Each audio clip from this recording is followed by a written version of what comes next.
Hey folks, and welcome to the channel. So I don't want to waste your time. Here's the latest news about the fourth stimulus checks that I want you to know. Now the fourth stimulus check, everybody, could be coming very soon, according to multiple lawmakers in Congress.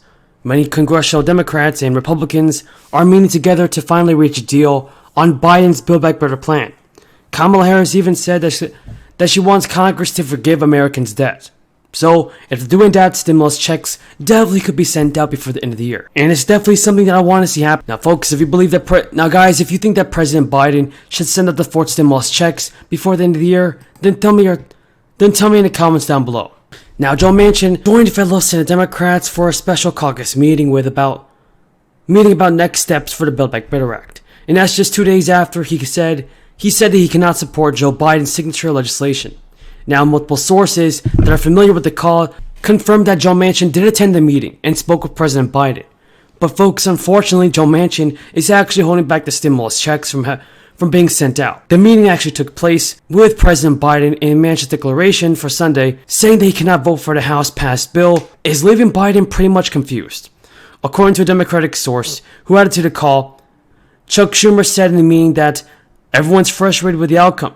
However, they're not giving up with the Build Back Better plan. So this is very good news for millions of Americans across the country, because it seems like President Biden and Chuck Schumer are trying to get the job done with more stimulus checks. But Joe Manchin might be the roadblock. A source familiar with Manchin's thinking said he mostly listened to everybody and let everyone say their price. But Manchin did speak about his concerns about the bill, about raising inflation, which is the concern. Schumer highlighted the stakes of the bill in his remarks, noting that some economists have said that they will downgrade their growth forecast if the legislation does not pass. Schumer said on the call that the Senate would vote on a revised version of the Build Back Better Act and a potential rules change. That's if Republicans do not drop the filibuster. Remember, early in the year, both endeavors hinge in large part on Manchin and the 50-50 Senate. So who knows, folks, maybe President Biden can do his job and persuade the Democrats and the Republicans to get the job done. It's definitely possible, and I hope he does it.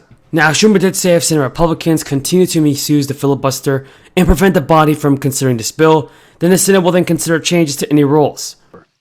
Applicants for new small businesses up 30% compared to before the pandemic. And the fastest economic growth in nearly 40 years. And Kamala Harris appeared to agree with Representative Alexandria Ocasio-Cortez, who has argued that Democrats don't really have a shot in maintaining control of Congress without doing something big on student loans. Kamala Harris said during an interview on CBS that we have to continue to do what we're going to do and relieve the pressure that students are feeling because of their student loan debt. Now, Harris recalled how she had her own student loans to pay, and that progressives have argued that Biden can unilaterally write off $50,000 in debt for every borrow. Biden did say he's comfortable writing off $10,000 of debt, but last week, Jen Psaki said that the president wanted Congress to act, and not himself. So, let's see what President Biden does. If he's willing to make changes to Social Security and change the student loan payments, and decrease student loan payments, then maybe he's going to be able to send out the fourth stimulus check sooner than later. Thank you again for your support, everybody. If you have any more questions about this, be sure to leave them in the comments below. To create an economy with more innovation and faster growth. And we're making progress. We got a way to go. We're making progress. Still, top of mind for me is what is top of mind for so many families. The pinch of prices and the cost. Look, addressing these costs has been and will continue to be my top priority the entire administration. And the way to do this is not to slow down our economic turnaround, not to step back from all this progress, but to build on it. We can and we will address prices by expanding productivity capacity in our economy so we move more goods to market, get more Americans working, encouraging more investments in innovation, and making sure American consumers see those benefits at the store and at the pump when they go to fill up their cars. Let me describe 3 specific areas I'm focusing on. First, supply chains, and I owe a lot to the business people on this call, on this Zoom. Earlier this fall, we heard a lot of dire warnings about supply chain problems leading to a crisis around the holidays. So we acted.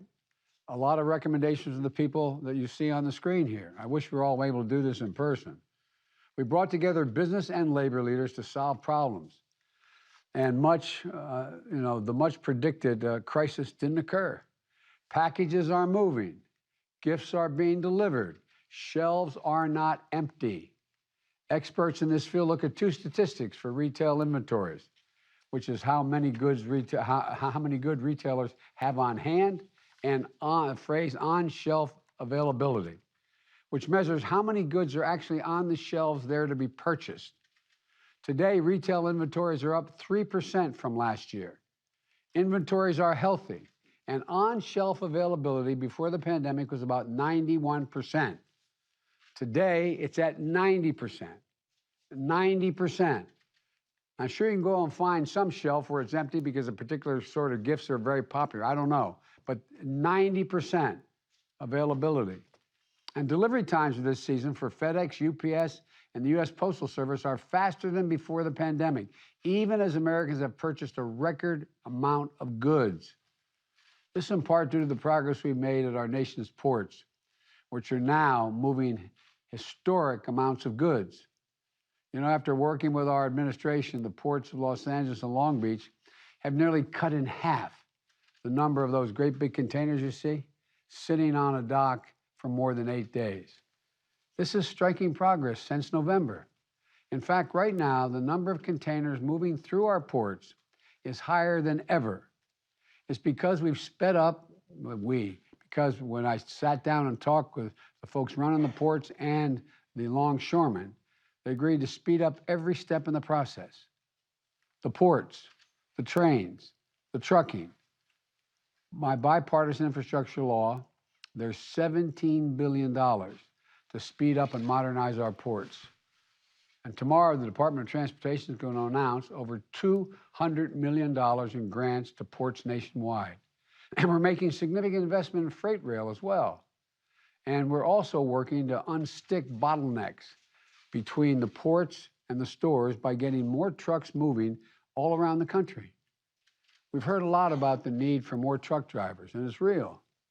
And we've gotten to work to address that. For example, I see Marty Walsh, my labor secretary. Marty, you've done a hell of a job, pal, cutting the red tape so that companies can set up registered apprenticeships for truck drivers in 2 days instead of 2 months, which it was before you took over. These apprenticeships are going to help new drivers get trained better and faster and help companies retain drivers in a field that has a lot of turnover. So I'm eager to hear about the new partnerships with trucking companies and states to get more truckers on the road and into good-paying jobs. We also need to build resilience